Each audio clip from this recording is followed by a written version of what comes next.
Hey everyone, welcome back to our channel. If you're new here, please subscribe. I'd really love that if you're returning. How you doing? I have a very important video that I want you to watch, okay? And I'm going to explain to you in detail why this is so important, okay? But before we get into it, hey there, my name is Autumn, and on this channel we talk about everything that is either prepping related, gardening related, current event related. I do have a second channel, ABG Prepping. I also have a Patreon channel. The links to those two channels are in the description box below, okay? So this video that I'm going to show you is a very important video. An American farmer says that he has tested his soil and it has 5 times the amount of aluminum that it should have. The GMO seeds grow fine. All of his heirloom seed crops are suddenly failing, and he shows you the proof. And this is a reminder that Billy Boy is creating GMO seeds that grow in aluminum-rich soil. So, this needs immediate attention. We are being ruled by extremely evil people. And if this continues one day, only the GMO seeds that Billy Boy creates will be the ones that grow. They have total control over our food supply. Okay? I've got to show you guys something. This is traditional sweet corn. Now, what's really wild about this is not what we used to call our heirloom seeds. This is just our regular sweet corn that you buy off the shelf. This is GMO corn. Now we grow, this is our field corn. And the reason I want to show you this is I'm going to show you 2 things. This is heirloom corn. Now we don't weed it. Normally every year this corn has come up and done really good for the last 10 years. Same seed, so I've grown it over and over, and we rotate our crops. But also you look at the sunflowers. Once you look at them sunflowers, the sun, I can't see it, but well, the sun basically is right there, and they've got the flowers have turned away from the sun. This is not something, obviously, if you look down this, that's our garden. We grow over an acre worth of just garden. So what I'm trying to get at is something's not right. There's 2 things here, right? The amount of aluminum in our soil now is 5 times to 10 times higher than it was even last year. Let me show you something else. Now that sweet corn is bought, like I said, from the store, so it's not an heirloom seed. It's supposed to be an all-natural seed. It's non-genetically GMO, but I'm starting to doubt it. However, these are cucumber plants. Now, traditionally, those cucumbers, I'd have so many. After putting them on the stand, we'd be giving them away, giving them to food pantries. And our corn, the heirloom corn, we'd be giving it away. Our garden this year has suffered the worst. It's not due for not water. These are some of our hot pepper plants. Normally, these plants, I would have so many of these hot peppers that you wouldn't be able, I wouldn't be, like I said, I couldn't sell enough of them. We'd be giving them away. And hopefully we have a better garden next year. So we still got enough that we're going to be able to maintain operational cost. We still have our vegetable stand. It's just not booming like it usually is. We've let the weeds kind of come back up and take over some of the garden because we weren't getting the production out of it what we should. So the stand's good. We're going to can enough for our family, but as far as being able to provide for others, it's not going to be as viable for us to be able to do that. Y'all have a good day. So now I'm going to explain to you about the excessive aluminum in soil, okay? Particularly in acidic conditions. It can be detrimental to plant health, hindering root growth and nutrient uptake. This is because aluminum becomes more soluble and toxic at lower soil pH levels. Now, while aluminum is naturally present in most soils, its toxicity is a concern when it becomes excessive due to factors like soil acidification.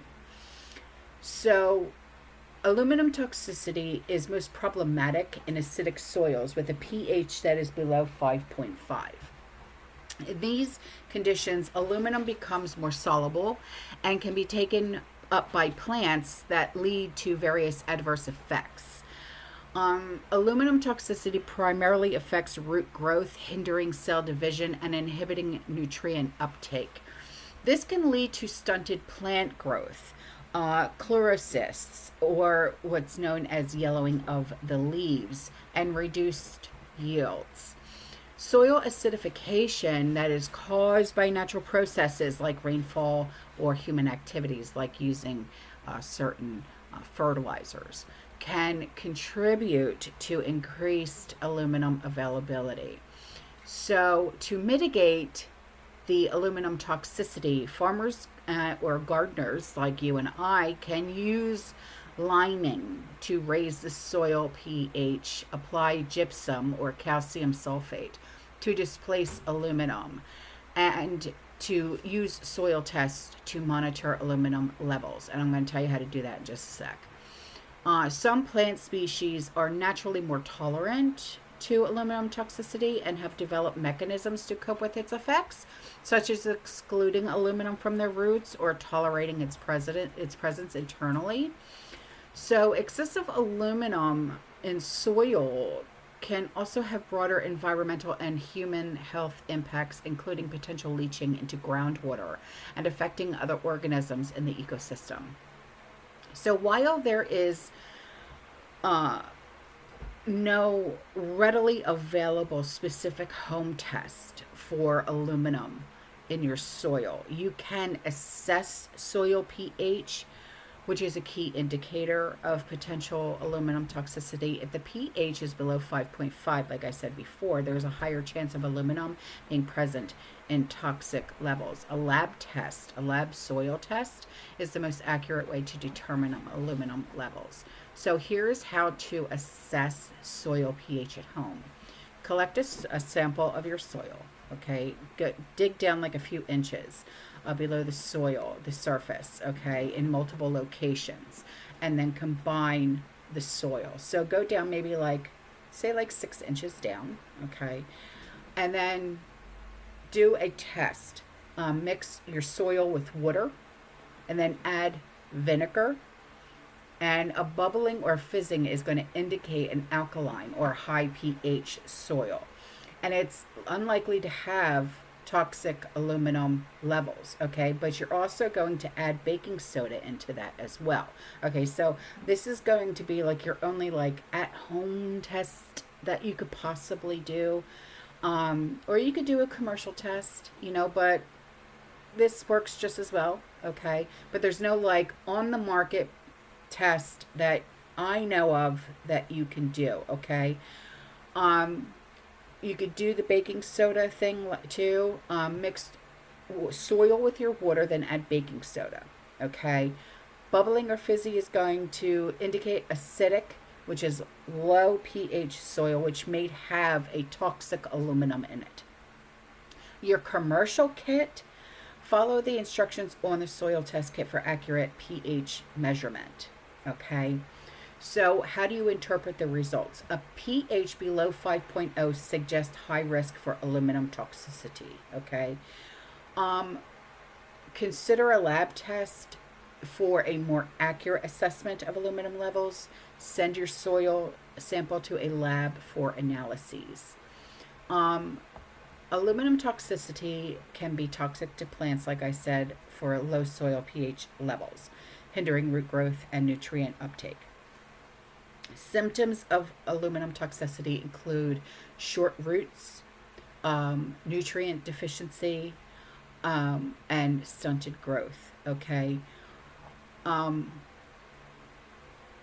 You can also purchase the soil tests from garden supplies or online that measure pH and other important parameters. Now, you can also contact your local agriculture extension office for guidance on soil testing and interpretation, but for right now, you could just do the vinegar and water test, okay? But watch for the bubbling or the fizzing. That indicates the alkaline, which is the high pH in your soil, okay? And that's going to say it's unlikely to have toxic aluminum. Or do the baking soda test with the water, the soil, the baking soda, and the bubbling or the fizzing is going to indicate an acidic, low pH in your soil, which is going to indicate toxic aluminum, okay? All right, guys, that's all for this video. I will see you in the next one. You stay safe, you stay positive, you keep prepping, and as always, fearless. Ciao.